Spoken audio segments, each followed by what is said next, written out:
Hello friends, आज हम लोग जुलाई 2024 का करंट अफेयर्स कवर करेंगे। इससे पहले हम लोगों ने जून तक का करंट अफेयर्स कवर कर लिया नेशनल का।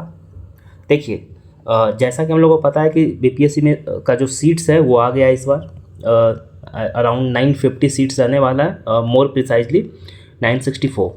ओके, तो देखिए सीट्स बहुत ज़्यादा है, थोड़ा तो समझिए कि कंपटीशन थोड़ा रहेगा, लेकिन कोई नहीं। चलिए हम लोग करंट अफेयर्स कवर करते हैं ज़्यादा बातचीत ना करके। देखिए सीबीआई हमेशा न्यूज़ में रहता है, हमेशा न्यूज़ में रहता है। तो हम लोग सिंपल कुछ चीज़ समझ लेते हैं। सीबीआई है क्या, कब इस्टेब्लिश हुआ था। देखिए सीबीआई कब इस्टेब्लिश हुआ था, तो 1963 में इस्टेब्लिश हुआ था, संथमन कमेटी के रिकमेंडेशन पे। ठीक, देखिए ये ना तो कॉन्स्टिट्यूशनरी बॉडी है ना ही स्टैट्यूटरी बॉडी है। अब कॉन्स्टिट्यूशनल बॉडी का मतलब कि जो कॉन्स्टिट्यूशन में मेंशन हो या फिर कॉन्स्टिट्यूशन के थ्रू क्रिएट किया गया हो। ठीक, स्टैट्यूटरी बॉडी का मतलब होता है कि थ्रू लॉ, कोई भी लॉ बना करके अगर कोई बॉडी को क्रिएट किया जाता है तो उसे बोलते हैं स्टैट्यूटरी बॉडी। ठीक, तो ये ना तो कॉन्स्टिट्यूशनल बॉडी है ना तो स्टैट्यूटरी बॉडी है। देखिए ये अब इस्टेब्लिश कहाँ से होता है, तो ये होता है इस्टेब्लिशमेंट इसका Delhi police special establishment act के तहत। ठीक, 1946 में। लेकिन इसका इस्टेब्लिशमेंट कब हुआ है, 1963 में। ठीक, एक कमेटी याद रखिए, कमेटी इंपॉर्टेंट है, संथावन कमेटी। अब इसका मोटो क्या है, इंडस्ट्री इम्पार्शियलिटी इंटीग्रिटी। ठीक, और ये किस मिनिस्ट्री के अंदर आता है, तो ministry of personal pension and public grievance. आपको कन्फ्यूजन होगा होम मिनिस्ट्री से, ये ध्यान रखिएगा, होम मिनिस्ट्री के अंदर नहीं आता है ये। किसके अंदर आता है, तो ministry of personal pension and public grievances के अंदर आता है। ठीक, इतना ये इंपॉर्टेंट है, ये ध्यान रखिएगा। देखिए अभी हाल फिलहाल में जो आर्टिकल 341 है ये बहुत न्यूज़ में रहा था। कारण क्या था कि जो सुप्रीम कोर्ट है, सुप्रीम कोर्ट ने कहा था कि state can't alter the SC list published under article 341। अब आर्टिकल 341 के अंदर जो कॉन्स्टिट्यूशन का आर्टिकल 341 है उसके अंदर शेड्यूल कास्ट का लिस्ट पब्लिश करती है सेंट्रल गवर्नमेंट। ठीक, तो अभी आपको पता होगा कि ये बिहार गवर्नमेंट का जो अभी जो आप लोग बीपीएससी को फॉलो कर रहे हैं, तो एक ताती तत्वा करके ये बहुत न्यूज़ में रहा था कि इन्हें ओबीसी से एसटीएससी में डाल दिया गया था, जो कि इसे अनकॉन्स्टिट्यूशनल बता दिया गया। सुप्रीम कोर्ट ने इसको स्टक डाउन किया है। देखिए बिहार गवर्नमेंट जो रेजोल्यूशन लाई थी तो ताती तत्वा कम्युनिटी को, जिसके कारण से बीपीएससी का रिजल्ट डिले हुआ था और भी बहुत सारा डिले हुआ था। तो अब देखिए है क्या कि ये जो प्रेसिडेंट है वो ऑफिशियली डेजिग्नेट करती है शेड्यूल कास्ट को specific for state and territory. ठीक, आफ्टर कंसल्टिंग स्टेट गवर्नर। ठीक, तो पावर किसके पास है, प्रेसिडेंट के पास है कि अब किसे शेड्यूल का डेजिग्नेट करना है, किसे नहीं। ठीक, बाकी पार्लियामेंट जो है वो ऐड करती है शेड्यूल कास्ट में जो लिस्ट है, वो फिर तो अल्टीमेट पावर पार्लियामेंट के पास होता है। नेक्स्ट हम लोग देखते हैं सेंट्रल इंफॉर्मेशन कमीशन। अब देखिए सेंट्रल इंफॉर्मेशन कमीशन क्यों इंपॉर्टेंट है। देखिए ये एक स्टैट्यूटरी बॉडी है। अब स्टैट्यूटरी बॉडी का मतलब ये राइट टू इंफॉर्मेशन एक्ट 2005 के तहत इसे बनाया गया था। अब इसका फंक्शन क्या होता है कि कोई भी जैसे आरटीआई से मान लीजिए आपने राइट टू इंफॉर्मेशन है, तो ये उसके तहत जो भी मामला होता है उसे देखती है। ठीक, अब इसमें मेंबर्स कितने होते हैं, तो टोटल 10 मेंबर्स होते हैं, 10 से ज़्यादा नहीं होना चाहिए। एक चीफ इंफॉर्मेशन कमिश्नर होता है और बाकी इंफॉर्मेशन कमिश्नर होता है। ठीक, और ये अपॉइंट करती है, प्रेसिडेंट करती है अपॉइंट एक कमेटी के रिकमेंडेशन पे। तो उस कमेटी का मेंबर कौन कौन होते हैं, तो प्राइम मिनिस्टर होते हैं, leader of opposition and a union cabinet minister appointed by prime minister और नॉमिनेटेड बाय प्राइम मिनिस्टर। ठीक, और इसका जो सीआईसी और आईसी है, जो इंफॉर्मेशन कमिश्नर है वो 3 साल के लिए अपना ऑफिस होल्ड करती है। ये बात को ध्यान रखिएगा। देखिए संपूर्णता अभियान, अभी हाल फिलहाल में जो नीति आयोग है वो संपूर्णता अभियान लॉन्च की थी। इसमें कि 3 month campaign to achieve a saturation of C6 की indicators in aspirational district program. अभी जैसे एस्पिरेशनल डिस्ट्रिक्ट और एस्पिरेशनल डिस्ट्रिक्ट ब्लॉक, ये प्रोग्राम चलाया गया। एस्पिरेशनल डिस्ट्रिक्ट ब्लॉक हम लोगों ने प्रीवियस वीडियो में कवर कर लिया है, तो आप वहाँ से देख लीजिएगा। तो उसमें जो 3 मंथ का कैंपेन चलाया गया था कि 6 इंडिकेटर को ध्यान में रख के अचीव करने के लिए। ठीक, देखिए राइट टू रिपेयर पोर्टल, ये बेसिकली यूनियन मिनिस्ट्री ऑफ जो कंज्यूमर अफेयर्स, जो खाद्य मंत्रालय है बेसिकली, जिसे हम लोग हिंदी में कहते हैं, वो ये लॉन्च किया कि राइट टू रिपेयर प्लेटफॉर्म पे होगा क्या कि जैसे आपको कोई भी कंज्यूमर रिलेटेड ग्रीवांस है तो आप उसे इजीली वहाँ पे प्लेटफॉर्म पे आपको वहाँ से टैकल कर दिया जाएगा, मतलब कि आपका सॉल्व कर दिया जाएगा। ठीक, ये ध्यान रखिएगा। अभी हाल फिलहाल में नक्सलिज्म को कर्व करने के लिए अर्बन एरियाज में महाराष्ट्र गवर्नमेंट ने स्पेशल एक बिल लाया है। देखिए अर्बन नक्सल का तो आप लोग बात सुने होंगे, अर्बन नक्सल हमेशा न्यूज में रहता है। तो ये महाराष्ट्र गवर्नमेंट एक बिल लेके आई, ये पहला मतलब ये स्टेट का अर्बन नक्सल जो कॉन्सेप्ट है ये हाल फिलहाल में डेवलप हुआ है, ज़्यादातर महाराष्ट्र में ही इसका ये चलता है अर्बन नक्सल, तो ये ध्यान रखिएगा। देखिए मनोज सोनी अभी हाल फिलहाल में ही इन्होंने यूपीएससी का जो चेयरमैनशिप है उससे इन्होंने रिजिग्नेशन दे दिया है और इसके जगह पे प्रीति सुदान को यूपीएससी का नया चेयरमैन बनाया गया है 1 अगस्त से। ठीक, अब देखिए हम लोग बेसिक कुछ प्रोविजन यूपीएससी के बारे में जान लेते हैं। देखिए यूपीएससी कॉन्स्टिट्यूशनल बॉडी है अंडर आर्टिकल 315 से 323 तक, जो कि पार्ट 14 में है। ठीक, अब इसका मेंबर का अपॉइंटमेंट कौन करता है, तो प्रेसिडेंट करती है और इसका जो ऑफिस का टर्म है ये 6 साल या फिर 65 ईयर, या तो आप 6 साल पूरा कर लीजिए या फिर आपका अगर एज 65 साल हो गया है तो आप ऑटोमेटिकली आपका टर्म खत्म हो जाएगा। देखिए अब एक बार जो यूपीएससी का मेंबर बन जाता है या फिर ऑफिस होल्ड कर लेता है वो री एलिजिबल नहीं होता है आप दोबारा बनने के लिए। हाँ, जो मेंबर है वो रीअपॉइंट हो सकता है चीफ मतलब एज अ हेड यूपीएससी का, लेकिन अपॉइंटमेंट नहीं होता। उसी जैसे आप देखिए कि जो स्टेट पीएससी का जो मेंबर्स होता है वो अपॉइंट हो सकता है यूपीएससी में, यूपीएससी के अलावा स्टेट पीएससी का रीअपॉइंटमेंट नहीं होता है। ठीक, जैसे स्टेट पीएससी मान लीजिए बीपीएससी का है तो बीपीएससी के कोई मेंबर है तो वो बीपीएससी के मेंबर दोबारा वो अपॉइंट नहीं हो सकते हैं। हाँ, बीपीएससी के मेंबर यूपीएससी में वो अपॉइंट हो सकते हैं बट नॉट इन बीपीएससी। उसी तरीके से यूपीएससी का मेंबर जो है वो कहीं अपॉइंटमेंट नहीं होगा, वो एक बार अगर मेंबर बन गया तो बन गया, उसके बाद रीअपॉइंटमेंट नहीं होता है। ठीक, ये ध्यान रखिएगा, ये इंपॉर्टेंट था इसलिए मैंने इतना समझा दिया। बाकी आपको पता है ये रेजिग्नेशन देना होगा तो प्रेसिडेंट के हाथ में देगा और अगर हटाना होगा तो ये रेजोल्यूशन से हटेगा। रेजोल्यूशन में क्या ये होता क्या है कि सुप्रीम कोर्ट इंक्वायरी करती है, इंक्वायरी अपना भेजती है पार्लियामेंट को, फिर पार्लियामेंट इसे हटाता है। ठीक, अब देखिए हम लोग नेक्स्ट देखते हैं। विद्युत रंजन सारंगी अभी हाल फिलहाल में ही 15वां chief minister Jharkhand high court के बने हैं, sorry chief justice high court के बने हैं, sorry chief justice not chief minister, chief minister तो हेमंत सोरेन है अभी। जस्टिस एन कोतवाली सिंह ये हैं सुप्रीम कोर्ट के पहले जज फ्रॉम मणिपुर से। देखिए मणिपुर बहुत न्यूज में रहता है इसलिए कवर किया है हम लोगों ने। ये पहले सुप्रीम कोर्ट के जज बने हैं मणिपुर से, ध्यान रखिएगा। ठीक, इससे पहले एन कोटेश्वर सिंह जो थे ये जम्मू एंड कश्मीर के हाई कोर्ट में थे। ठीक, वहाँ के ये चीफ जस्टिस थे। अब देखिए सुप्रीम कोर्ट में टोटल नंबर ऑफ जजेस कितना है, तो 34 है। ठीक, अब सुप्रीम कोर्ट में जो जज है उसको बढ़ा कौन सकता है, तो पार्लियामेंट बढ़ा सकती है। पावर पार्लियामेंट के पास है, सुप्रीम कोर्ट में जज को बढ़ाने का पावर किसके पास है, तो पार्लियामेंट के पास है।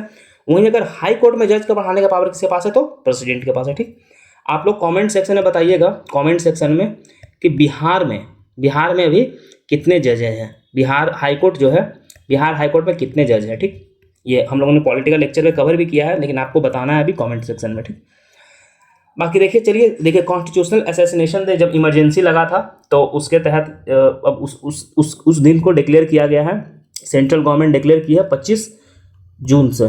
25 जून को हर साल कॉन्स्टिट्यूशनल असैसिनेशन डे मनाया जाएगा। अब चलिए हम लोग आईआर पोर्शन देखते हैं, पॉलिटी खत्म हो गया है। अब देखिए इंटरनेट जो SCO है संघाई कोऑपरेशन ऑर्गेनाइजेशन, इसका भी हाल फिलहाल में समिट हुआ था, 24वां समिट हुआ था। कहाँ, तो अस्थाना कजाकिस्तान में हुआ था। ठीक, अब इस समिट का टाइटल क्या था, तो strengthening multilateral dialogue striving towards a sustainable peace and prosperity, ये था इसका डायलॉग। अब देखिए इसमें इंपॉर्टेंट क्या है कि आपसे पूछ देगा अस्थाना डिक्लेरेशन। ठीक, तो अस्थाना डिक्लेरेशन में क्या था कि ऐसा कहा गया था कि आप लोग एक प्रोग्राम बनाएंगे जो कि countering terrorism, separatism and extremism for 2025 and 2027। ठीक, उसमें और ये इनिशिएटिव लिया गया था कि one world unity for just peace and harmony, ये कजाकिस्तान प्रपोज किया था ये इनिशिएटिव। ठीक, ये ध्यान रखिएगा, ये अस्थाना डिक्लेरेशन ये सब है। और उसी समिट में बेलारूस जो है, बेलारूस SCO का 10वां मेंबर बन गया है। ठीक, ये ध्यान रखिएगा, ये इंपॉर्टेंट है। अब हम लोग SCO का कुछ हिस्ट्री देख लेते हैं। देखिए हम लोग का जो ये तरीका है करंट अफेयर्स करने का यही, अगर SCO है तो हम लोग थोड़ा सा स्टैटिक भी कवर करेंगे क्योंकि क्वेश्चन स्टैटिक से भी आता है। ऐसा नहीं कि सिर्फ पूछ देगा कि पहले के ज़माना के टाइम पे SCO का सबमिट कहाँ हुआ था, कजाकिस्तान, और हम लोग याद कर दिए चले गए। ये क्वेश्चन अब नहीं आता है, वो सब बहुत आज से 10 साल पहले आता था बीपीएससी में। अब आपसे सीधा स्टैटिक पूछेगा, मल्टी स्टेटमेंट देगा, स्टैटिक पूछेगा, तो वो सब अगर करंट अफेयर्स पढ़ते हैं तो मत पढ़ा कीजिए, फालतू है। एक क्वेश्चन आएगा नहीं उससे और आपका टाइम वेस्ट होगा और फिर कुछ होगा नहीं। चलिए हम लोग देखते हैं संघाई। अब देखिए स्टार्टिंग में जब बना था एससीओ तो वो संघाई 5 बना था, ठीक। अब वो कजाकिस्तान, चाइना, किर्गिस्तान, रशिया और तजाकिस्तान, इनिशियल मेंबर ये 5 मेंबर थे। आपको याद रखना है Kazakhstan, China, Kyrgyzstan, Russia, Tajikistan, ठीक। ये आपको याद रखना है, ये 5 मेंबर थे। उसके बाद 2001 में उज्बेकिस्तान मेंबर बनता है, ये 2001 में बनता है संघाई का। उसके बाद फिर जो 2015 में ऐसा कहा जाता है कि भारत और पाकिस्तान को एडमिट करने का बात किया जाता है, लेकिन भारत को फिर से अस्थाना में जो जब सबमिट होता है तब 2017 में भारत पाकिस्तान ऑफिशियली इसका मेंबर बन जाता है, ठीक। ध्यान रखिएगा, एक साथ दोनों मेंबर बनता है। उसके बाद फिर ईरान जो है 2021 में मेंबर बनता है और हाल फिलहाल वहाँ पे अप्लाई करता है, 2023 में ईरान ऑफिशियल मेंबर बन जाता है, ठीक। ये ध्यान रखिएगा। वहीं पे जो एससीओ है वो वर्ल्ड का 40% जो पॉपुलेशन है वर्ल्ड का, ये एससीओ रिप्रेजेंट करता है इसे। और वहीं पे अगर जीडीपी में देखा जाए तो 20% जीडीपी रिप्रेजेंट करता है। और अगर लैंड मास देखा जाए, जमीन पूरा वर्ल्ड का कितना रिप्रेजेंट करता है, तो 22% करता है। ये डेटा आपको इंपॉर्टेंट है। 69th बीपीएससी में 69th बीपीएससी में ये G20 को लेकर के इसी तरीके से क्वेश्चन पूछा था, इसलिए ये इंपॉर्टेंट है। इसलिए मैंने बोला कि ये सिर्फ ये कहाँ हुआ था, ये पढ़ने से कजाकिस्तान पढ़ने से कुछ नहीं होगा। अभी देखिए हाल फिलहाल में जो मोदी जी हैं, इंडिया रशिया का जो एनुअल समिट हुआ था उसके लिए रशिया गए थे, और इंडिया रशिया का हर साल समिट होता है। अब देखिए मोदी जी जब वहाँ गए तब क्या क्या आउटकम निकला या क्या क्या हुआ, तो उसमें एक ट्रेड एंड इकोनॉमिक पार्टनरशिप जिसमें कि enduring expanding partnership focusing on economics पे बात किया गया। वहीं पे जो इंडिया और रशिया का जो बायलैटरल ट्रेड है उसे $100 बिलियन करने का बात किया गया 2030 तक। ये डेटा याद रखिएगा, पूछ देगा डायरेक्ट कि कितना बिलियन करने को कहा गया है, तो 100 बिलियन करने को कहा गया है। उसी के साथ साथ जो मैन्युफैक्चरिंग जो हम लोग, जैसे आपको पता होगा कि रशिया के साथ हम लोग जब ब्रह्मोस बनाए हैं, तो उसी तरीके से जो मिलिट्री मैन्युफैक्चरिंग होता है तो ज्वाइंट मैन्युफैक्चरिंग का बात किया गया है, ठीक। वहीं पे जो यूक्रेन का और रशिया का जो वॉर चल रहा है उस पर पीसफुल रेजोल्यूशन का बात किया गया कि इंडिया प्रपोज किया है पीसफुल तरीके से। अब देखिए उसी के साथ साथ क्या हुआ कि इंडिया जो है 2 अपना कॉन्सुलेट खोला है, कहाँ, तो कजान और यंगकेंटिन्सबर्ग में खोला है, ठीक। 2 जगह खोला है। उसके साथ साथ अभी जो मोदी जी हैं वो कहाँ गए थे, अब एक ट्रिब्यूट पे किए हैं, कहाँ, तो tomb of unknown soldiers at the criminal wall in Moscow. अब देखिए ये पूछता है कि जहाँ जहाँ मोदी जी जाएंगे ये पूछता है, ये इंपॉर्टेंट है। Tomb of unknown soldier at Kremlin wall Moscow में जो World War II के टाइम का जो सोल्जर्स हैं जिनका डेडिकेटेड है ये, वहाँ पे जाके मोदी जी ने अपना श्रद्धांजलि दिया था। उसी के साथ साथ मोदी जी को रशिया का हाईएस्ट सिविलियन अवार्ड भी ऑनर भी दिया गया है, the order of Saint Andrew Apostle. Bharat ये पहले भारतीय हैं ये अवार्ड लेने वाले, मोदी जी पहले भारतीय हैं जो रशिया का हाईएस्ट सिविलियन अवार्ड है the order of ST Andrew the apostle award लेने वाले। ये ध्यान रखिए, बहुत इंपॉर्टेंट है ये मोदी जी जहाँ जाते हैं इनको नॉर्मली अवार्ड मिलता है इस तरीके का, तो इसलिए ये इंपॉर्टेंट हो गया। अब देखिए हाल फिलहाल में अभी यूके में इलेक्शन हुआ था, तो जो कीयर स्टार्मर हैं ये पहले लॉयर थे, अब बाद में पॉलिटिशियन बन गए, तो ये यूके के नए प्राइम मिनिस्टर बने हैं जो कि लेबर पार्टी से बिलोंग करते हैं। किस पार्टी से बिलोंग करते हैं, तो लेबर पार्टी से बिलोंग करता है। और ये ऋषि सुनक को हरा करके प्राइम मिनिस्टर बने। ऋषि सुनक किस पार्टी से थे, तो कंजर्वेटिव पार्टी से, ठीक थे। वहीं हम लोग देखे जैसे भारत में पार्लियामेंट है, तो पार्लियामेंट में लोकसभा है, तो वहीं पे ब्रिटेन में देखा जाए तो house of common, house of lords है। तो हाउस ऑफ कॉमन में 650 मेंबर्स हैं, ठीक। भारत के लोकसभा में कितने मेंबर्स हैं ये आप कमेंट सेक्शन में बताइएगा।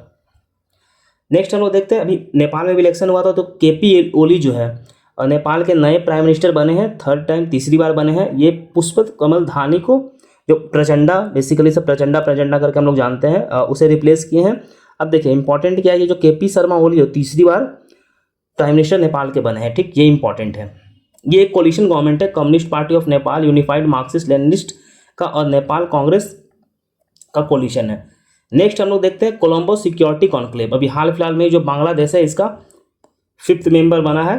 अब देखिए कोलंबो सिक्योरिटी कॉन्क्लेव हम लोगों ने डिटेल में कवर किया है, ठीक। प्रीवियस में देख लिया तो इंडिया है इसका मेंबर, श्रीलंका है, मालदीव्स है और मॉरिशस है। ये 4 मेंबर्स हैं, हम लोगों ने कवर किया है प्रीवियस में, आप देखिएगा तो मिल जाएगा, इसलिए मैंने कवर किया नहीं कि फिर लंबा खींच जाएगा। अब देखिए हाल फिलहाल जो ब्रिक्स का जो समिट होता है तो उसी में 10th ब्रिक्स का जो पार्लियामेंट्री फोरम का समिट हुआ था, ठीक। तो ये भी रशिया में हुआ था।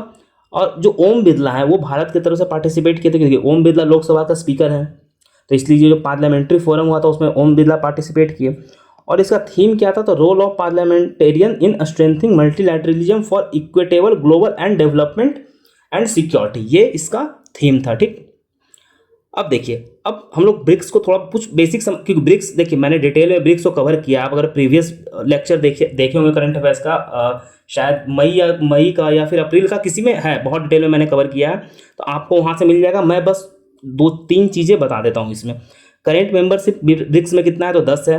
इनिशियली जब ब्रिक्स बना था 2006 में, तब ब्राज़ील, रसिया, इंडिया, चाइना था, साउथ अफ्रीका नहीं था। साउथ अफ्रीका कब ज्वाइन किया है ब्रिक्स, तो एज अ 5वां मेंबर ज्वाइन किया है 2010 में। 5वां मेंबर 2010 में ज्वाइन किया है। नए मेंबर कौन कौन से हैं, नए मेंबर हैं Egypt, Ethiopia, Iran, Saudi Arabia, United Arab Emirates जो यूएई, ये 5 हैं।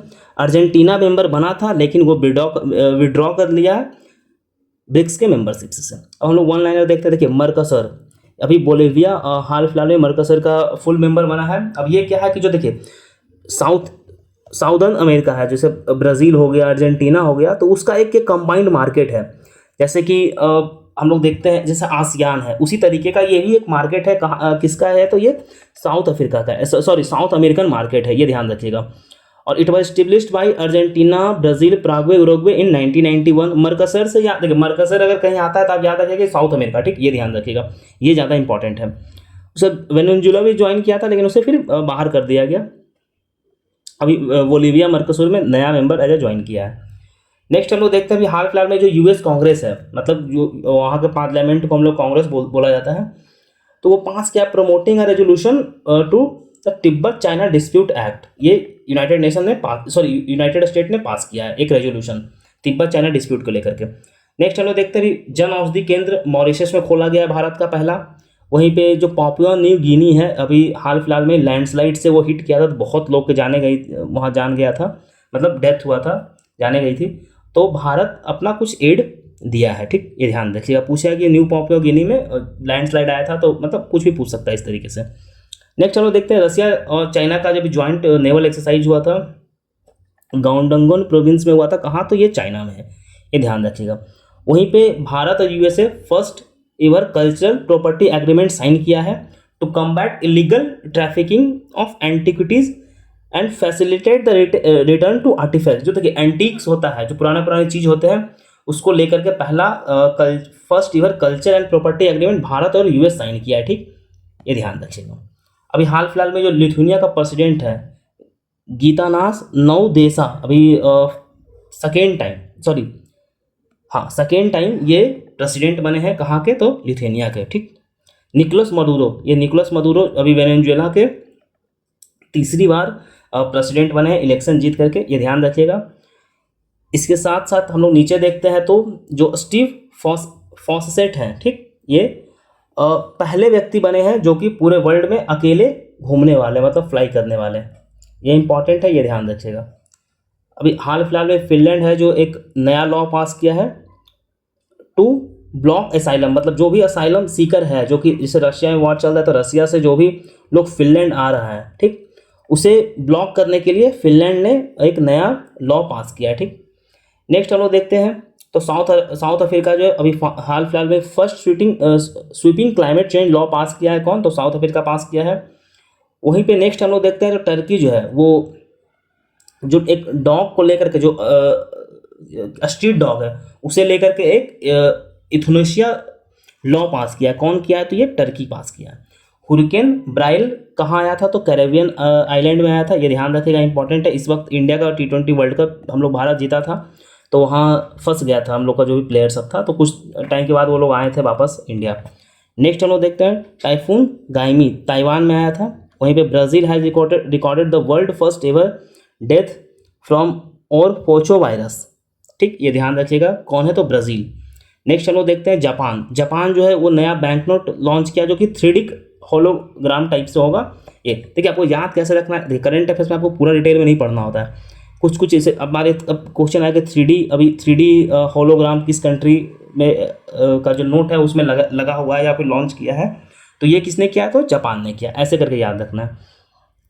अभी देखिए world first stamp depicting lord Rama, Ram भगवान का जो रामलला का जो अयोध्या टेम्पल है उसको फर्स्ट स्टैम्प इवर तो कौन लॉन्च किया, तो ये लाओस लॉन्च किया, ठीक, ये ध्यान रखिएगा। नेक्स्ट चलो देखते हैं, तो हंगरी टेक्स ओवर, अभी देखिए हाल फिलहाल में जो प्रेसिडेंसी है यूएस यूरोपियन यूनियन काउंसिल का, तो हंगरी ने अभी यूरोपियन यूनियन का प्रेसिडेंसी लिया है, ठीक। नेक्स्ट हम लोग देखते हैं, देखिए बे ऑफ बंगाल इनिशिएटिव जो होता है बिम्स्टेक, उसका फॉरेन मिनिस्टर मीटिंग कहाँ हुआ था, तो न्यू दिल्ली में हुआ था, ये ध्यान रखिएगा। ये तो हम लोगों ने देख ही लिया है, अभी ब्रिक्स पार्लियामेंट वाला ऊपर ही देखा था हम लोगों ने। हाँ, तो नेक्स्ट हम लोग देखते हैं, उर्सुला वॉन डर लिन जो है अभी फिर से री इलेक्ट हो गए हैं। ये भारत भी आई थी G20 के टाइम में, आप लोगों ने देखा होगा। तो ये यूरोपियन कमीशन की नई प्रेसिडेंट फिर से री इलेक्ट हो गई है, ठीक, तो ये ध्यान रखिएगा। Rachel Reeves became Britain first female finance minister. जब कीन स्टामर बने हैं पीएम, तो उनके कैबिनेट में ये पहली फीमेल फाइनेंस मिनिस्टर बनी है, ठीक, ये ध्यान रखिएगा। नेक्स्ट हम लोग देखते हैं, अभी देखिए हाल फिलहाल में जो ईरान के जो वहाँ के जो सुप्रीम लीडर थे उनकी डेथ हो गया था, तो मसूद प्रिजेंकिन नए इलेक्ट हुए प्रेसिडेंट। तो जो नितिन गडकरी थे वो ओथ सेरेमनी में पार्टिसिपेट किए थे, ये ध्यान रखिएगा। कई कई क्वेश्चन ऐसे पूछ देता है कि भारत की तरफ से कौन रिप्रेजेंट किए थे, या फिर कौन गए थे, या फिर ओथ सेरेमनी में कौन पार्टिसिपेट किए थे, ठीक।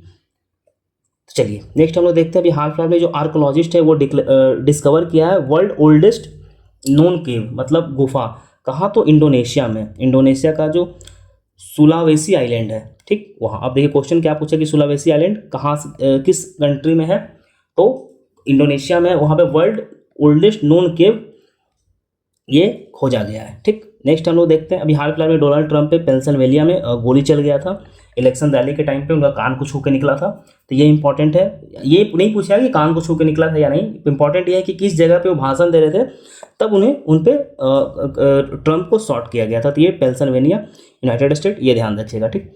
नेक्स्ट हम लोग देखते हैं, डेनमार्क जो पहला कंट्री बन गया जो कि इम्पोज करेगा life stock emission carbon tax on a green house gas emitter by cow ship pigs. जो अगर जो भी जानवर ग्रीन हाउस गैस इमिट करते हैं तो उस पर टैक्स इम्पोज करने वाला डेनमार्क पहला कंट्री बन गया है, ठीक। डिक स्कॉल्फ जो है नए प्राइम मिनिस्टर बने हैं, कहाँ के, तो नीदरलैंड के नए प्राइम मिनिस्टर बन गए हैं। वहीं पे जो मोरक्को है, मोरक्को में किंजा लाइली एक हिजाब वेयरिंग AI जनरेटेड मॉडल है, वो अभी miss world first miss AI बनी है, वर्ल्ड का पहला मिस AI बनी है।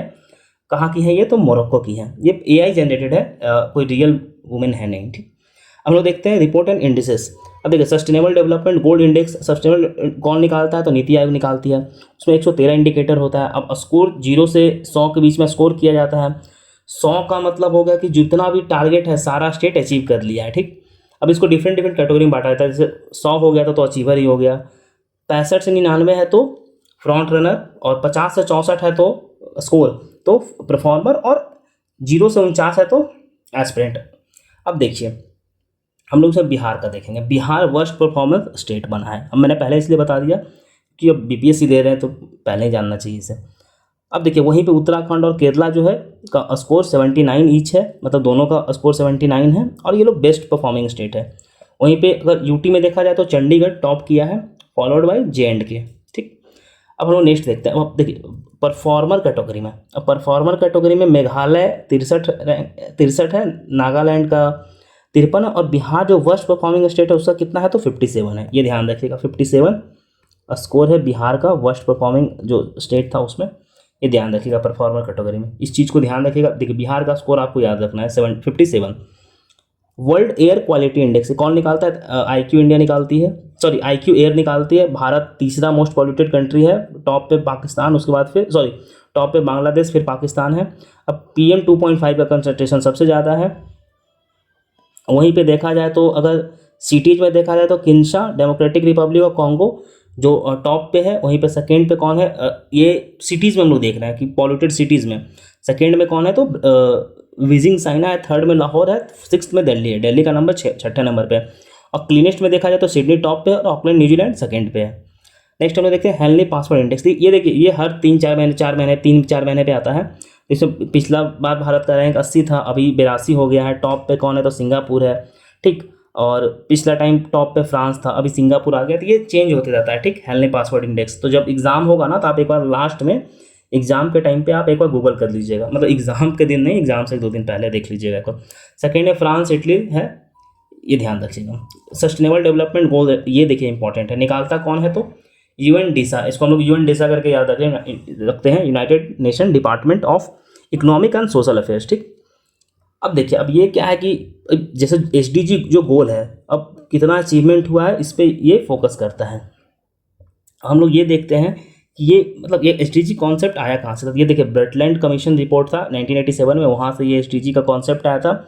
तो जब 2015 में यूनाइटेड नेशन ने ये एजेंडा एडॉप्ट किया था, जिसमें कि 17 गोल्स है, 169 टारगेट है, और कंप्लीट कब तक करना है तो 2030 तक कंप्लीट करना है। ठीक, ये देख लीजिएगा आप लोग एक बार खुद से, ये मेंस के लिए बेसिकली है, एक बार देख लीजिएगा। ठीक, हम लोग इकोनॉमिक्स में बात है। अब देखिए पहला कार्गो शिप जो कि मतलब सेमी ऑटोमेटेड शिप है ये। ठीक, ये कहाँ बना है, भारत का है, तो Vizhinjam international transshipment deep water seaport कहाँ तो वहाँ केरला में हुआ है। ठीक, ये ध्यान रखिएगा। ये पोर्ट है, ये सेमी ऑटोमेटेड ट्रांसशिपमेंट पोर्ट है, ये कहाँ तो केरला में पहला। अब देखिए हम लोग बजट तो कवर कर ही लिए, तो बजट को छोड़ के चलते हैं। हाँ, अब देखिए अभी हाल फिलहाल में जो आरबीआई अनाउंस किया करेंसी स्वैप फ्रेमवर्क 2024-25 के लिए सार्क के लिए। करेंसी स्वैप मतलब जैसे दो कंट्री है, ठीक, ये दोनों कंट्री लोन देने के बजाय, अब जैसे इंडिया श्रीलंका है, ये इंडिया ये श्रीलंका, तो इंडिया क्या करेगी कि रुपीज़ में श्रीलंका को दे देगी। मान लीजिए श्रीलंका को लोन लेना है तो श्रीलंका इंडिया से रुपीज़ में लोन ले लेगा, और श्रीलंका अपना जो करेंसी है उसके हिसाब से इंडिया को दे देगा जब, तो ये करेंसी स्वैप एग्रीमेंट होता है। मैंने आपको वेगली समझा दिया। अब देखिए नेक्स्ट हम लोग देखते हैं फाइनेंशियल इंक्लूजन इंडेक्स। ये निकालती कौन है तो आरबीआई निकालती है। अब इस इंडेक्स में जैसे मार्च 2024 से मार्च 2024 का डेटा लिया जाता है, ये निकलता जून जुलाई के टाइम पे है, लेकिन डेटा इसमें मार्च 2024 होता है। तो इसमें कहा क्या गया है कि जो इंक्लूजन है इंडिया में वो 64.2 है। ठीक, पिछले साल 64.1 था। अब देखिए अब इसमें है क्या कि 0 से 1 तक का देखा जाता है। अगर 0 है तो कंप्लीट एक्सक्लूजन, मतलब कोई फाइनेंशियल लिटरेसी है ही नहीं, मतलब कोई जानता नहीं है मोबाइल बैंकिंग ऐसा इस सब के बारे में। अब इसका 100 है तो मतलब फुल इंक्लूजन। अब देखिए 3 ब्रॉड पैरामीटर है, एक्सेस, यूसेज और क्वालिटी, इन तीनों के बेसिस पे मापा जाता है। अभी हाल फिलहाल में जो नेक्स्ट हम लोग देखते हैं, हाल फिलहाल में देखिए वर्ल्ड बैंक जो है 1.5 बिलियन लोन ग्रीन लोन दिया है भारत को। मज़ागॉन डॉक शिपमेंट्स को नवरत्न कैटेगरी में डाल दिया गया है। अब नवरत्न, महारत्न, मिनी रत्न क्या होता है ये आप देख लीजिएगा। ठीक, 13 महारत्न, ये देखिए बेसिकली मैं बता देता हूँ, बेसिकली इन्वेस्टमेंट क्राइटेरिया होता है कि आप इतना इन्वेस्टमेंट इतना प्रॉफिट हो रहा है तो उस हिसाब से जो पीएसयूज है उसे डिवाइड करती है।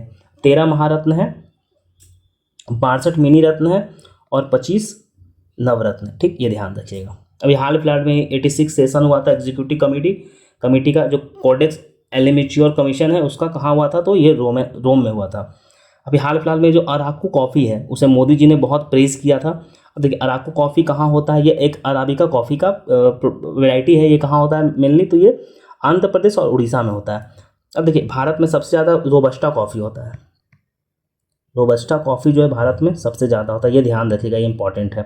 जो बाबा बुदान जो कर्नाटका में है वहाँ, या फिर केरला, ये सब टॉप प्रोड्यूसर है कॉफ़ी का। ठीक, देखिए हाँ रोबस्टा कॉफ़ी हाईएस्ट प्रोड्यूसिंग मैंने लिखा हुआ है। अब देखिए नेक्स्ट हम लोग देखते हैं अभी हाल फिलहाल में जो पिंक वॉर्म है, जो कि फसल जो कॉटन वॉटन को पूरा ख़राब कर देता है, तो उसे लेकर के जो ICAR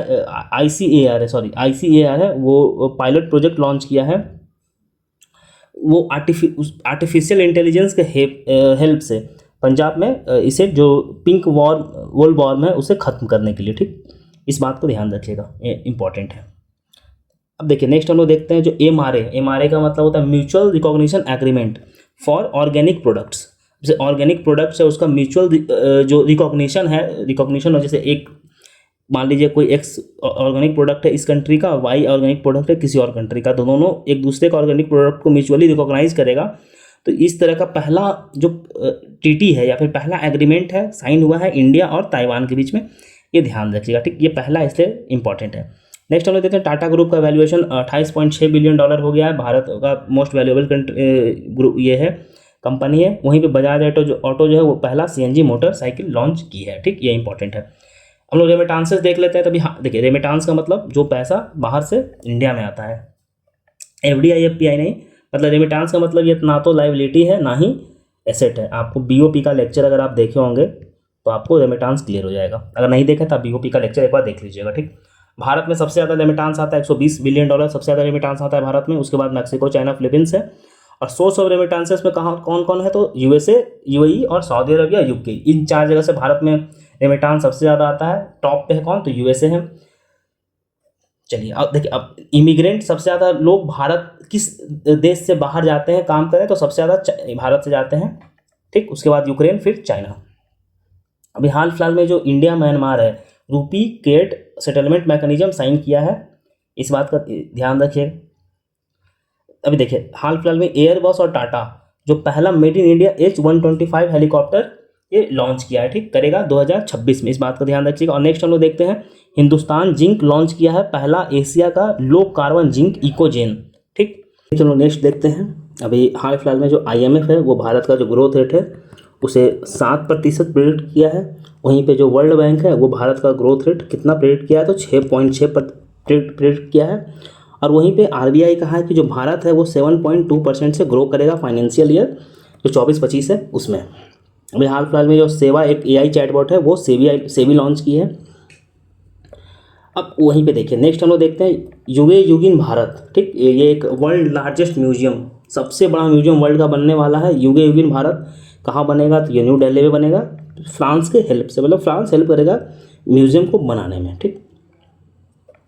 सांची क्राफ्ट मथुरा का है, इसे मथुरा मतलब यूपी, उसे GI टैग दिया गया है। वहीं पे जो झारखंड गवर्नमेंट है वो लॉन्च की है, तो मुख्यमंत्री मई स्वावलंबन योजना, ठीक। इसमें कहा क्या गया है कि जो फाइनेंशियल असिस्टेंस दिया जाएगा कितना, तो 1,000 पर मंथ पुअर और जो कि महिलाएं हैं उसे उन्हें। नेक्स्ट हम लोग देखते हैं इन्वायरमेंट सेक्शन देखते हैं हम लोग। अब इसमें क्या है कि BBNJ, इसका मतलब है biodiversity beyond national jurisdiction agreement. ये बेसिकली हाई सी ट्रीटी अभी हाल फिलहाल ही साइन हुआ है, ये एक इंटरनेशनल ट्रीटी है UN क्लॉज के तहत, ठीक। अब ये एग्रीमेंट 2023 में अडॉप्ट हुआ था, अभी साइन किया गया है। ये लीगली बाइंडिंग ट्रीटी है। ऑब्जेक्टिव इसका क्या है, to ensure the conservation and sustainable use of marine biological diversity of area beyond national jurisdiction for the present and long time, ठीक। जो देखिए ये अभी UN क्लॉज समझाऊंगा तो ये फिर आपको समझ में आ जाएगा अभी, ठीक। चलिए पहले UN क्लॉज समझ लेते हैं। देखिए UN क्लॉज क्या है, तो 1982 में अडॉप्ट किया गया था, फोर्स 1994 में आया था। 170 मेंबर्स हैं, भारत भी इसका मेंबर है, ठीक। अब देखिए, अब आपको पता होगा जो टेरिटोरियल सी होता है 12 नॉटिकल माइल पे, तो जो भी टेरिटोरियल सी होता है उसमें एकदम कंप्लीट सॉवरेनिटी होता है। लेकिन जो कॉन्टिन्यूअस जोन है जो 24 नॉटिकल माइल पे है वहाँ पे भी मतलब कंप्लीट सॉवरेनिटी होता है। लेकिन आप जैसे कि अगर नेविगेशन है, इन सब चीज़ों को आप नहीं रोक सकते हैं, आप मतलब वो फ्लाई कर सकता है या फिर नेविगेट कर सकता है। वहीं पे जो एक्सक्लूसिव इकोनॉमिक जोन होता है वो 200 नॉटिकल माइल्स पे होता है। यहाँ आप इकोनॉमिक एक्टिविटी कर सकते हैं, इसके अलावा आप कुछ नहीं कर सकते हैं। अब 200 नॉटिकल माइल के बाद क्या होता है, हाई सी होता है, हाई सी। अब हाई सी में क्या है कि कोई अभी तक ऐसा कोई ट्रीटी नहीं बना था जो कि हाई सी में एक्टिविटी को रेगुलेट करे। तो इसी हाई सी में रेगुलेट करने के लिए हाई सी ट्रीटी साइन किया गया, बायोडाइवर्सिटी बियॉन्ड नेशनल जुरिडिक्शन, ठीक। अब तो यही इसका ऑब्जेक्टिव है कि conservation and sustainable use of marine biodiversity beyond area of national jurisdiction. जो नेशनल जुरिडिक्शन जो कितना तक है, तो economic exclusive zone 200 nautical miles तक है, तो इसके बियॉन्ड अगर जो भी यूसेज होगा उसे रेगुलेट करने के लिए ट्रीटी साइन किया गया। पहला ट्रीटी है VVI लगाई, बहुत इंपॉर्टेंट है ये, पहला ट्रीटी है ऐसा साइन किया गया है जो कि हाई सी में एक्टिविटीज को रेगुलेट करेगा। इससे पहले कोई एक्टिविटी ऐसा कोई ट्रीटी था ही नहीं। नेक्स्ट हम लोग देखते हैं वायनाड में लैंडस्लाइड आया था। अब लैंडस्लाइड आता क्यों है, तो ये बेसिकली जो ग्रेविटी होता है उससे इन्फ्लुएंस होकर लैंडस्लाइड आता है। सबसे ज़्यादा लैंडस्लाइड कहाँ आता है, तो सिक्किम में, उसके बाद केरला में, ये बात को ध्यान रखिएगा। पराग्वे जो है वो 100वां मेंबर बन गया है जो इंटरनेशनल सोलर अलायंस है उसको साइन करने वाला। नेक्स्ट हम लोग देखते हैं, अभी हाल फिलहाल में इंटरनेशनल कॉन्फ्रेंस ऑन सॉइल हुआ था, कहाँ, तो मोरक्को में हुआ था, जहाँ की UNESCO has pledge its support to the member by establishing world soil health index. World soil health index establish करने का बात कहा गया है। नेक्स्ट हम लोग देखते हैं वर्ल्ड फॉरेस्ट रिपोर्ट। अब वर्ल्ड फॉरेस्ट रिपोर्ट कौन निकालती है, तो FAO निकालती है, फूड एंड एग्रीकल्चर ऑर्गेनाइजेशन, ये UN बॉडी है। अब इसमें कहा क्या गया है कि जो भारत है वो सर्वाधिक गेन किया है, मतलब कि फॉरेस्ट एरिया जो है भारत गेन किया है, तो वो टॉप 3 नंबर पे है फॉरेस्ट एरिया बढ़ाने में, कंट्री में अपना फॉरेस्ट एरिया गेन करने में भारत कितने नंबर पे? ये 3 नंबर पे, ठीक। अब देखिए, अब इसका टारगेट कितना रखा गया? तो 31% टारगेट रखा गया है, सॉरी 33% टारगेट रखा गया है वर्ल्ड का फॉरेस्ट एरिया बनाने का। अब इसका थीम क्या था? तो escalating forest solution through innovation, इसका ये स्कीम था, सॉरी थीम था। और अब देखिए, सर्वाधिक जो फॉरेस्ट एरिया है वो है कहाँ? तो रसिया में सबसे ज़्यादा है, ब्राज़ील में है, फिर कनाडा में, फिर यूनाइटेड स्टेट ऑफ अमेरिका में है, उसके बाद फिर चाइना में। ये 5 कंट्री मिला करके 54% पूरे वर्ल्ड का फॉरेस्ट एरिया इन्हीं 5 कंट्री में है। और वहीं भारत में देखा जाए तो भारत 10वें नंबर पर आता है एरिया वाइज फॉरेस्ट में, ठीक। नेक्स्ट हम लोग देखते हैं साइट्स अभी लॉन्च किया था, sites rosewood the global picture report. Next हम लोग देखते हैं archaeologist had discovered world oldest known 41,000 साल पहले एक ऑस्ट्रिच का नेस्ट है, वो कहाँ किया है? तो आंध्र प्रदेश में किया। ये इंपॉर्टेंट है, ध्यान रखिएगा, क्वेश्चन आ सकता है कि 41,000 साल पुराना ऑस्ट्रिच का नेस्ट मतलब जो घोंसला होता है कहाँ मिला है? तो ये अरुणाचल प्रदेश में मिला है। नेक्स्ट हम लोग देखते हैं पीपुल्स बायोडाइवर्सिटी रजिस्टर, ये प्रिपेयर करने वाला केरला जो है वो पहला स्टेट बन गया है भारत में। नेक्स्ट हम लोग देखते हैं global conclave on plastic recycling and sustainability, कहाँ हुआ था? तो न्यू दिल्ली में हुआ था, ये महोत्सव हम लोगों ने देख लिया है। नेक्स्ट हम लोग देखते हैं इंदौर जो है मध्य प्रदेश का 11 लाख ट्री प्लांट करने वाला एक दिन में पहला सिटी बन गया है। मित्र वन, ये उत्तर प्रदेश साइन की गवर्नमेंट लॉन्च किया है, जो भी बॉर्डरिंग स्टेट है उत्तर प्रदेश से नेपाल हो गया, वहाँ पे ये वृक्षारोपण अभियान करेगा। नेक्स्ट हम लोग देखते हैं स्मार्ट सिटी मिशन है, उसे 31 मार्च 2025 तक के लिए एक्सटेंड कर दिया गया है। Fauna of India checklist portal अब इंडिया ने लॉन्च किया है, ठीक। इसमें क्या है? भारत ऐसा करने वाला पहला कंट्री बन गया है जो कि ये प्रिपेयर करेगा जितना भी भारत में फ्लोरा एंड फाउना है सबको प्रिपेयर करेगा, और प्रिपेयर करके बताया गया है कि कितना? तो 1,04,561 स्पेसीज टोटल इस लिस्ट में इंक्लूड किए गए हैं, ठीक। नेक्स्ट हम लोग देखते हैं हरीला फेस्टिवल कहाँ हुआ था? तो उत्तराखंड में हुआ था। वहीं उत्तराखंड में पहला first ever bird gallery Dehradun में खोला गया है। नेक्स्ट हम लोग देखते हैं उत्तर प्रदेश गवर्नमेंट है जो बायोप्लास्टिक पार्क सेटअप करेगी, कहाँ? तो लखीमपुर डिस्ट्रिक्ट में। एक पेड़ माँ के नाम 5 जून को एनवायरनमेंट डे पे मोदी जी ने लॉन्च किया था। नेक्स्ट हम लोग देखते हैं राजस्थान जो है वो first state to adopt road safety action plan, पहला स्टेट बन गया Rajasthan to accept road safety action plan. Next हम लोग देखते हैं फ्लोटिंग सोलर प्लांट, अभी जो सेंट्रल रेलवे मतलब रेलवे ऐसे तो बहुत जगह था, रेलवे जो है अपना पहला फ्लोटिंग सोलर प्लांट सेटअप किया है कहाँ? तो इगतापुरी लेक, ये कहाँ है? तो महाराष्ट्र में, ठीक। अभी डेनमार्क जो first country to impose live हम लोग देख ही लिया है ये तो। सत्यमंगला टाइगर रिजर्व अभी हाल फिलहाल में जो तमिलनाडु में है वो क्लियर किया, एक इन्वेजिव स्पेसिस वहाँ है, उसे वहाँ से रिमूव कर रहा है, मतलब हटा रहे हैं। तो इन्वेजिव स्पेसिस का नाम क्या है? तो सीना स्पेसिलिबिलिस ये नाम है, सेना से याद रखिएगा। ये थोड़ा सा देखिए, ये सब नाम जो होता है ना थोड़ा सा डिफिकल्ट होता है प्रोनाउंस करना, तो आप सीना से याद रखिएगा और आपको यही याद भी रहेगा, ये नाम आपको याद भी नहीं रहेगा। तो सत्यमंगला टाइगर रिजर्व कहाँ है? तो तमिलनाडु में। हम लोग साइंस एंड टेक्नोलॉजी देखते हैं। अभी हाल फिलहाल नीति आयोग जो white paper responsible AI launch किया है वो फेशियल रिकॉग्निशन के लिए। ग्लोबल एआई इंडिया समिट कहाँ हुआ था? तो भारत होस्ट किया था। नया एक मालवार मिला है, मालवेयर, ये स्नो ब्लाइंड फ़ोन जो है एंड्रॉयड फ़ोन्स है हम लोग का, उसको टारगेट करता है।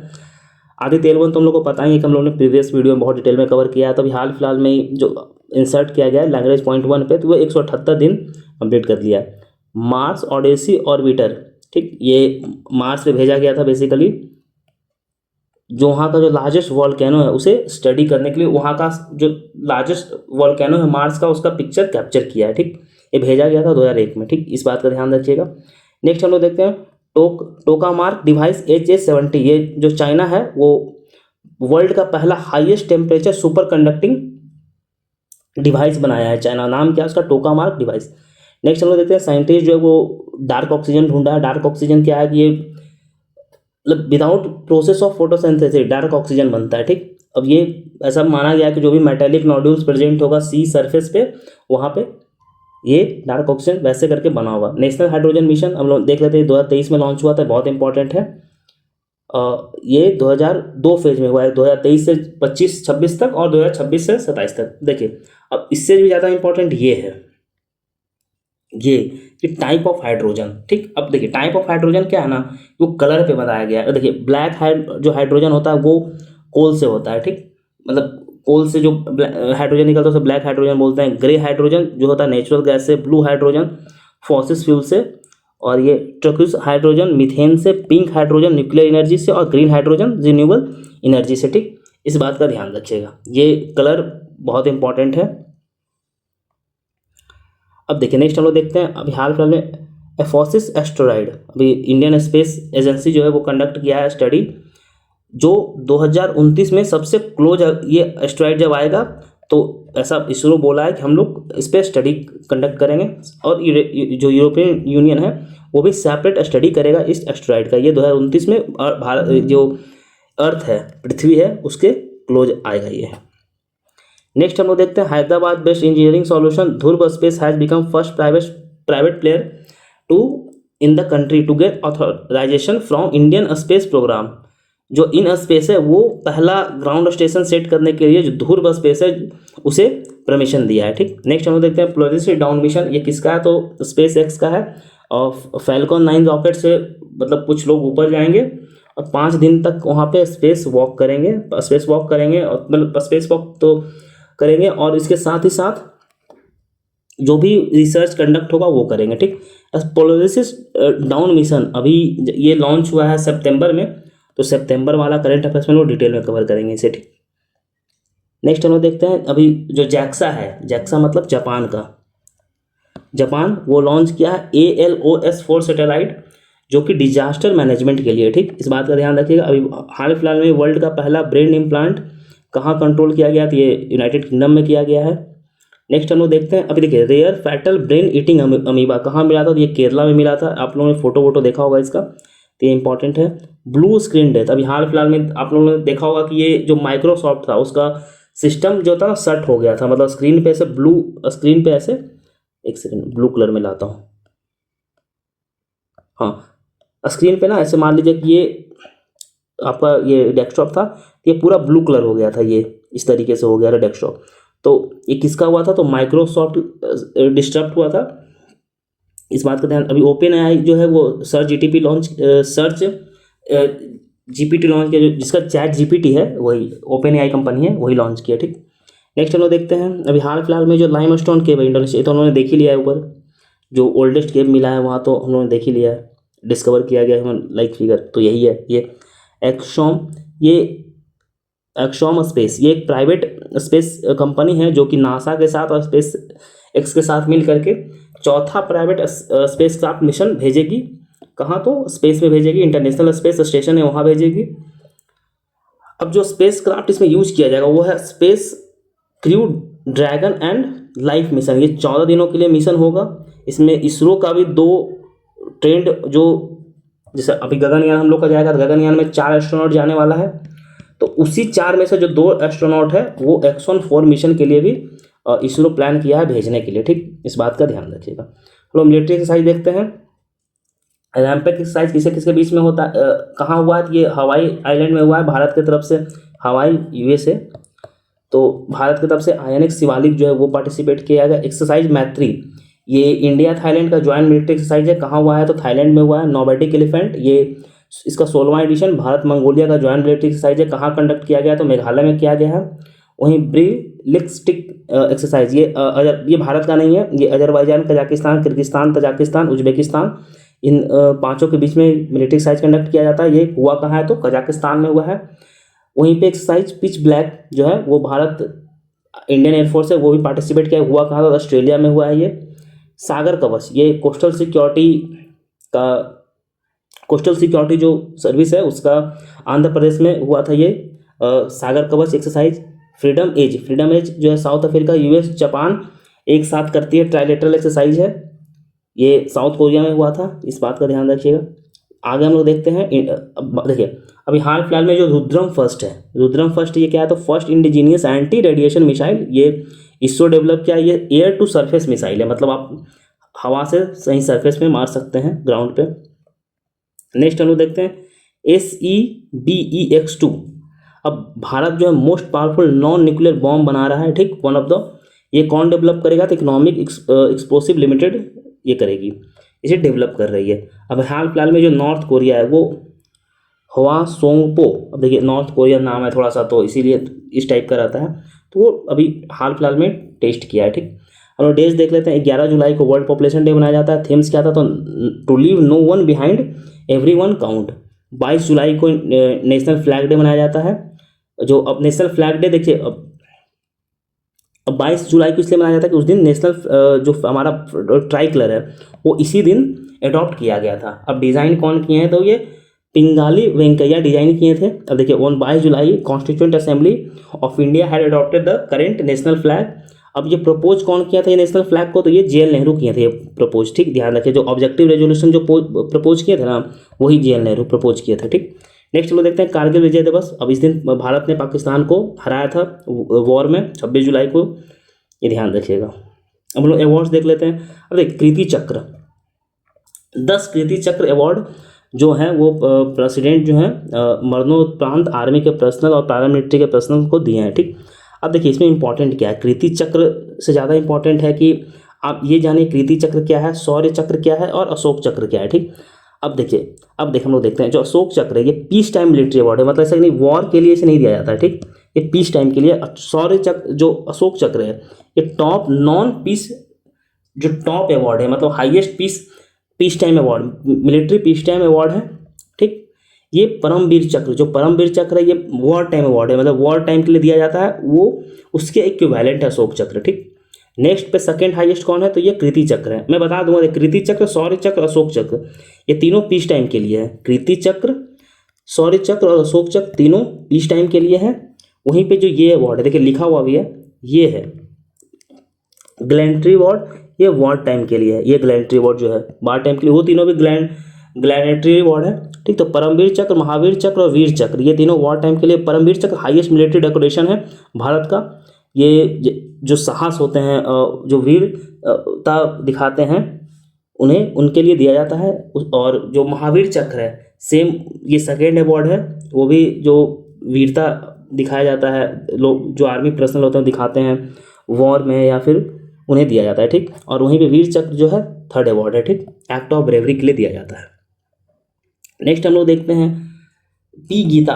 अभी हाल फिलहाल में इन्हें के सरस्वती सम्मान अवार्ड मिला है पी गीता को। वहीं महाराष्ट्र जो है बेस्ट एग्रीकल्चर अवार्ड जीता है। नेक्स्ट अभी महाराष्ट्र जीता है। वहीं पे जो नागालैंड है उसे बेस्ट हॉर्टिकल्चर स्टेट बता दिया गया है। अब हॉर्टिकल्चर किस चीज़ से रिलेटेड है ये आप कमेंट में बता दीजिएगा। ये नोबेल प्राइज विनर है ये रिग्बो, नाम थोड़ा सा डिफिकल्ट है, रिग्बो मेंचुतुम। ये अभी हाल फिलहाल में जो गांधी मंडेला अवार्ड है 2020 इन्हें दिया गया है, रिग्बो मेंचुतुम को। ये इंपॉर्टेंट है, नाम याद रखिएगा। नाम थोड़ा डिफिकल्ट है, इसे 2-3 बार ऐसे लिख लीजिएगा तो याद हो जाएगा। शाहरुख खान को अभी हाल फिलहाल में ही world first actor to have a gold coin dedicated to him in Paris Grevin museum. ठीक, वहीं पे शाहरुख खान को कैरियर अचीवमेंट अवार्ड भी लर्नाको फिल्म फेस्टिवल स्विट्जरलैंड में दिया गया है। देखिए आसाम का जो चाइंदारो मोइडिम है ये बहुत इंपॉर्टेंट है। अभी हाल फिलहाल में इसे 33वां cultural heritage site world heritage site में इंक्लूड किया गया है, जो कि हेरिटेज साइट में अगर देखा जाए तो पहला है। कल्चरल हेरिटेज साइट में देखा जाए तो ये पहला है नॉर्थ ईस्ट का। और वैसे तो उससे पहले भी इसे काजीरंगा नेशनल पार्क है और मानस नेशनल पार्क है, ये पहले भी इंक्लूडेड है। लेकिन ये नॉर्थ ईस्ट का यूनेस्को का जो कल्चर कैटेगरी है, मैंने बताया आपको भी कि कल्चर कैटेगरी में ये पहला अवार्ड है नॉर्थ ईस्ट से जो कल्चर कैटेगरी में। वैसे तो वर्ल्ड हेरिटेज साइट है पहले भी वहाँ। ठीक, ये कहाँ लोकेटेड है? तो पटकाई रेंज ईस्ट असम में लोकेटेड है। मोइडम का मतलब होता है home of spirit, it symbolises the haven. आप लोग फोटो देखा होगा कि ऐसे टीला टाइप का बना होता है, और यहाँ पे बेसिकली आपने इजिप्ट में जैसे दफनाया जाता है ना उसी तरीके का बनाया जाता है यहाँ पे। ठीक, अब ये 4th वर्ल्ड हेरिटेज कमेटी का जो सेशन हुआ था दिल्ली में हुआ था, मोदी जी ने प्रपोज किया था ये, इसीलिए। अब देखिए हाल फिलहाल में गया को और महाबोधि टेम्पल कॉरिडोर बनाने का बात किया गया है बिहार में, तब इसलिए इंपॉर्टेंट हो जाता है ये। अब देखिए विष्णुपद टेम्पल जो है, जो गया विष्णुपद टेम्पल और महाबोधि के बीच में, जैसे काशी कॉरिडोर कैसे है, काशी विश्वनाथ कॉरिडोर, उसी तरीके से विष्णुपद और महाबोधि टेम्पल कॉरिडोर बनाने का बात किया गया तो ये इंपॉर्टेंट हो जाता है। अब देखिए विष्णुपद टेम्पल लोग कहाँ है, तो लोकेटेड है तो गया में है, जो कि फल्गु रिवर पे है। फल्गु रिवर को एक नाम से और जाना जाता है, नारायणी, आप लोगों को पता ही होगा। अब ये भगवान विष्णु का टेम्पल है। अब ऐसा कहा जाता है कि जो गयासुर राक्षस था, एक गयासुर राक्षस था, उसी के नाम पे गया पड़ा है। तो गयासुर राक्षस के जो सर पे जब विष्णु भगवान पैर मारे थे ना, तो वहीं पे जमीन के अंदर धंस गया था, ठीक। तो उसी जगह पे ये विष्णुपद टेम्पल है, इसका यही माइथोलॉजी। अब यहाँ पे वही 4 सिंबल जो मैंने आपको बताया कि उनका पैरों का सिंबल है, एक शंख है, चरखा है, गदा है और पद्म है, ठीक। हम लोग देखते हैं महाबोधि टेम्पल कॉम्प्लेक्स, ये कहाँ है, तो ये भी बोधगया में ही है। जब कॉरिडोर बन रहा है तो बोधगया में ही होगा। अब ये देखिए यूनेस्को वर्ल्ड हेरिटेज साइट है ये, जो महाबोधि कॉम्प्लेक्स है, ठीक। इसे वर्ल्ड जो 2002 में इसे वर्ल्ड यूनेस्को हेरिटेज साइट बना दिया गया था। अब देखिए ये बना कब था, तो ये जो अशोक थे उन्होंने बनवाया था 3rd सेंचुरी BC में। और जो करेंट टेम्पल है अभी, जो करेंट टेम्पल जो महाबोधि में है, उसका डेटिंग बताया जाता है कि 5 से 6 सेंचुरी AD गुप्ता टाइम का बताया जाता है। क्योंकि देखिए टेम्पल पहले बनता था तो कोई राजा तोड़ देता था, तो फिर कोई बनवाता था, इस टाइप से चलते रहता था, ठीक। अब देखिए इंपॉर्टेंट इसमें क्या है कि जो बोधि ट्री है, ये बोधि ट्री जो है ये 5वां जनरेशन का है। जो शशांका और गौड़ा था, ये ट्री को काट दिया था। ये बेसिकली एक सैविस्ट मतलब शिव भगवान का पुजारी था। तो ये टेम्पल तो बुद्धिस्ट है, तो इसलिए काट दिया था उसे। और हम लोग देख लेते हैं मिसलेनियस। देखिए डिस, ये तो हम लोग देख लिया, ये बने नीदरलैंड के प्राइम मिनिस्टर डिक स्कॉल्फ।